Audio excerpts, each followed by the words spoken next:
In other news, for over a decade, a woman has devoted her life to ending the skin lightening industry, in particular the use of creams that contain toxic levels of mercury. Here's how she's doing it.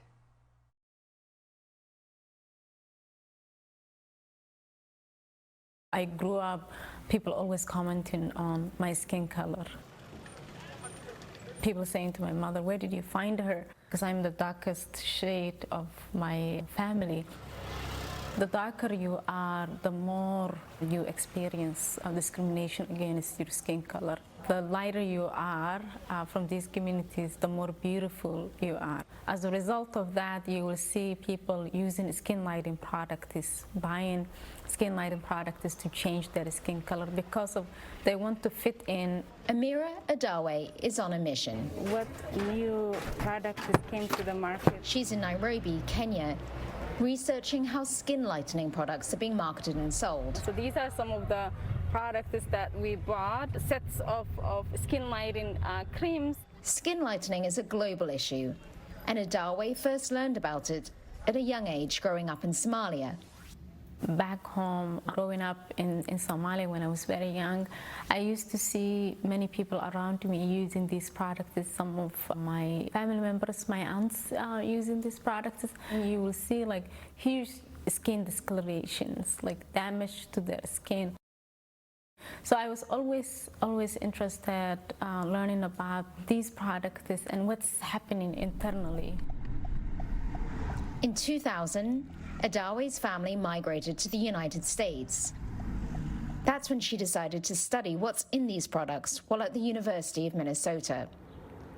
When I was in graduate school and we tested these products and saw high levels of mercury, which we know that it's extremely toxic, that even increased my passion for this to combat these issues, both colorism and in skin lighting practices. This passion led her to start the Beautywell Project, a non-profit organization whose mission is to end skin lightening practices worldwide and bring awareness to the issue of colorism.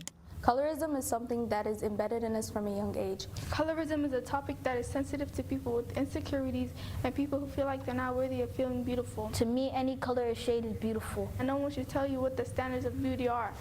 Colorism is defined as prejudice or discrimination against skin color, especially within a racial or ethnic group. The work that we do is to actually educate communities, and so we change the culture, because unless we change the culture, colorism within groups is going to continue. In 2020, the skin lightening market was estimated at $8.6 billion. The United States makes up just under a third of that market. Many of the products contain levels of mercury and hydroquinone that are banned in many countries. But Adawe still can buy these products at stores both in the US and abroad. I just went back to the mall, and these are the products that we tested. These products are available and it's not getting regulated. All of these products were manufactured in Pakistan. Adawe was able to purchase them at stores in the US and Kenya. According to their Ministry of Health, in Pakistan, mercury and hydroquinone are banned in skin lightening products. It's unclear if the products are regulated. In the US, only trace amounts of mercury can be legally used in cosmetics. The health effects from mercury can be a host of neurological problems, from depression, anxiety, to early childhood developmental issues. Hydroquinone was banned in the US in September 2020, 14 years after the FDA recognized that it may act as a carcinogen. And in Kenya, both mercury and hydroquinone are banned, unless prescribed by a doctor. People still tend to use these products because they want to look light, because that is the beauty standard that everybody in their culture or communities validates. The skin lightening industry is a huge market to tackle, but Adawe is finally seeing success in her efforts. In 2019, Beautywell and the Sierra Club led a campaign to remove toxic products from Amazon's website. We collected close to 25,000 petitions from people all over the United States. They sent the petition to Amazon, along with test results for more than a dozen products found on their site containing high levels of mercury. Days later, Adawe found that the products were taken down from the online retailer.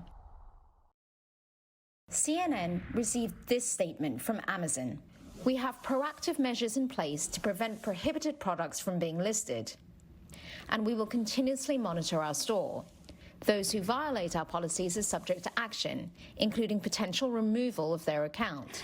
I have been working on this issue for the last 8 years. In December 2020, after years of lobbying by Adawe, U.S. Congress passed legislation that would provide $1 million in funding to the FDA to bring more awareness to communities impacted by this issue.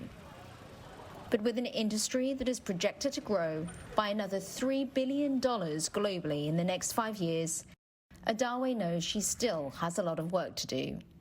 I define beauty my own way.